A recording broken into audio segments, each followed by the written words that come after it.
சட்டியில் கடுகெண்ணெய் விட்டு கருவேப்பிலை 2 கொத்து உருவி போட்டு காஞ்ச மிளகா 2 கிள்ளி போட்டு வெட்டி வச்ச சின்ன வெங்காயத்தை 2 கைப்பிடி அளவு அள்ளி போட்டு அரை துண்டு தக்காளியை பொடிசா நறுக்கி அதோட போட்டு அதுக்கு மேலேயே அளவா உப்பையும் போட்டு நல்லா வதங்கட்டும்னு கிண்டுன்னு கிண்டுறா கரண்டியை போட்டு பச்சை வாடை போனதும் 4 முட்டையை உடைச்சி ஊற்றி விட்டு கிளறி விடுறா.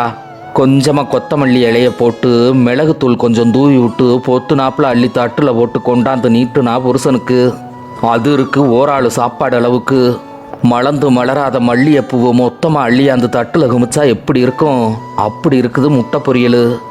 சண்டாளிக்கு இந்த பக்குவம் எங்கேருந்து தான் வந்துச்சோ அப்படின்னு அவளை ஏக்கமாக ஒரு மேற்பார்வை பார்த்து புருவத்தை தூக்கி ஒரு செய்கை செஞ்சானோ இல்லையோ, வதங்கி கிடந்த வத்சலா கிறங்கி போனா கிறங்கி 5 இடியப்பத்தை அள்ளி தட்டில் போட்டுக்கிட்டு மீன் குழம்பு அது தலைமையில சொதன்னு ஊற்றி தருக்கு புருக்குன்னு 4 பிசைஞ்சு ஏற்றி அமுக்குறான் வாய்க்குள்ள. பாவம், இந்த இடியப்பத்துக்கு வந்த கேடு காலம் இந்த ஆளுகையில் மாட்டிக்கிட்டு லோலுப்படுது. இதுக்கு எதுக்கு மாவை இடியப்ப உரல்ல போட்டு புழியணும்? சும்மா மாவை அள்ளி அவிச்சு கொடுத்தா பத்தாதா அப்படின்னு ஓடுது வத்சலா மனசுக்குள்ள. இதை வெளியே சொல்ல முடியுமா?